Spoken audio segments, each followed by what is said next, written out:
আসসালামু আলাইকুম। এইচ মেডিকেয়ারের আজকের ভিডিওতে আপনাদেরকে স্বাগতম। আজকে আমরা দেখাবো কিভাবে একজন ডাক্তার আমাদের এই সলিউশনটি ব্যবহার করে খুব সহজে একটি প্রেসক্রিপশন রাইট করতে পারে। প্রেসক্রিপশন রাইটের জন্য আমরা বাম দিকের মেনু থেকে অ্যাপয়েন্টমেন্টস এবং ওখান থেকে ভিউ অ্যাপয়েন্টমেন্টস অপশনটি ক্লিক করব। ভিউ অ্যাপয়েন্টমেন্টসে ক্লিক করার পরে এটি আমাদেরকে ভিউ অ্যাপয়েন্টমেন্ট পেজে নিয়ে আসলো, যেখানে আমরা পেশেন্ট যারা অ্যাপয়েন্টমেন্ট করেছে তাদের ডিটেলস দেখতে পাচ্ছি। এখানে এই টেবিল আমরা রাইট প্রেসক্রিপশন বাটনে ক্লিক করলাম।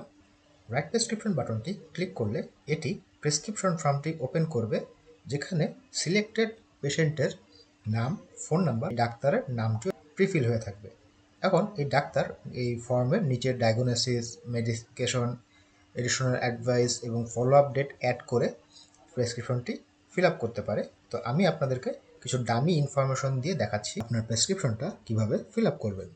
মেডিকেশনসে আমরা কিছু প্রিলোডেড মেডিসিনের ডাটাবেস রেখেছি, যেখান থেকে ডাক্তার সহজেই তার মেডিসিনগুলো এবং বা তার মেডিসিনের ডোজগুলো চুজ করতে পারবে।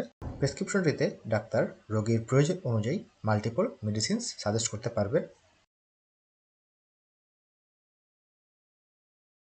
প্রেসক্রিপশনটিতে ডাক্তার তার রোগীর রিকোয়ারমেন্টস অনুযায়ী মাল্টিপল টেস্টও সিলেক্ট করে দিতে পারেন।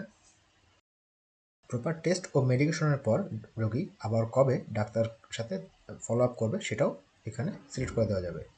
এখন সাবমিট বাটনে ক্লিক করলে প্রেসক্রিপশনটি ক্রিয়েট হয়ে যাবে এবং প্রেসক্রিপশনটির একটি মেল নোটিফিকেশন পেশেন্টের ইমেলে চলে যাবে।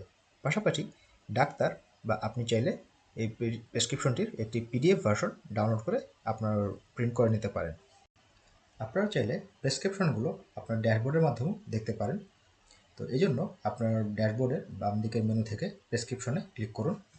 এটি আপনাকে ভিউ প্রেসক্রিপশন পেজে নিয়ে আসবে, যেখানে আপনি আপনার প্রেসক্রিপশনের ডিটেলস দেখতে পারবেন এবং এখান থেকে এডিট করতে পারবেন বা পাশাপাশি ডাউনলোড বা প্রিন্টও করে নিতে পারবেন, বা চাইলে আপনার পেশেন্টকে আবার ইমেলও পাঠাতে পারবেন। তো আজকের ভিডিও এই পর্যন্তই। ধন্যবাদ।